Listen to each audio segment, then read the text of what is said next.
போது தேர்தலுக்கு முன்னாடி நம்ம ஓட்டு கேட்டு பிரச்சாரம் போகும்போது, பரப்புரைக்கு போகும்போது ஒரு விஷயத்தை சொன்னேன். தேர்தல் பரப்புரையின் போது ஒரு விஷயத்தை நான் சொன்னேன். ஊடகம் வாயிலாகவும் நேரடியாகவும் மக்கள்கிட்ட ஒரு விஷயத்தை சொன்னேன்.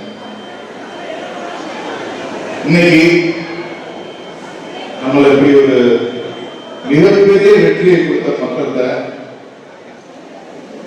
அந்த வெற்றி கிடைச்சதுக்கு பிறகும் அதே விஷயத்தை திருப்பி சொல்றேன் உங்க எல்லாரும் முன்னாடி. லஞ்சம் வாங்க மாட்டேன், ஊழல் பண்ண மாட்டேன், கமிஷன் வாங்க மாட்டேன்.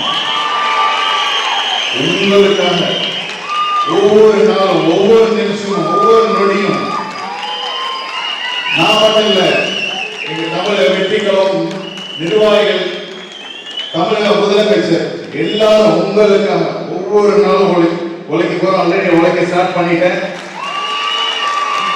இப்ப இந்த மீட்டிங் முடிஞ்சவன நேர ஒரு இடத்துக்கு போறேன். அந்த இடம் சாயந்தரம் உங்களுக்கு தெரியும். மக்கள் மேல அவ்வளவு நம்பிக்கை வச்சிருக்காங்க, அவ்வளவு எதிர்பார்ப்பு வச்சிருக்காங்க. அந்த எதிர்பார்ப்புக்கு மேல நம்ம தலைவர் எப்படி ஒவ்வொரு நாளும் எப்படி சொல்ல வேலை செய்ய பாக்குறீங்களா? இந்த ஒரு 4 நாள் நம்ம முதலமைச்சரோட பயணிச்ச நேரத்துல அவ்வளவு விஷயங்கள் கத்துக்கிட்டேன். 9 மணினா 9 மணி ஷார்ப்பா முதலமைச்சர். மக்கள் நம்மளோட முதல்வர். 2 பேர் நம்பிக்கையும் காப்பாற்றணும். அவங்க 2 பேரையும் பெருமைப்படுத்தணும். நம்மளுடைய முதலமைச்சரையும் பெருமைப்படுத்தணும், நம்ம ஓட்டு போட்ட மக்களையும் பெருமைப்படுத்தணும்னா கடுமையா உழைக்கணும். நான் மட்டும் இல்ல, நீங்க எல்லாரும் சேர்ந்து. காரைக்குடி சட்டமன்ற தொகுதியை பொறுத்த வரைக்கும் there are no multiple power centers. ஒரே ஒரு சென்டர் தான். மக்கள் ஓட்டு போட்ட இந்த டி.கே. பிரபு இந்த வாய்ப்பை கொடுத்த நம்ம முதலமைச்சர்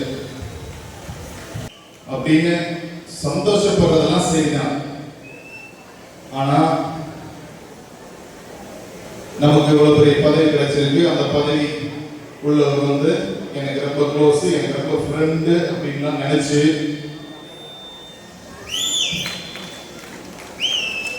முதலமைச்சர் சொன்ன மாதிரி கொஞ்சம் ஆடி பார்க்கலாம் நினைச்சா தயவு செஞ்சு அதை உங்க மனசுல இருந்து அழிச்சிருக்கு.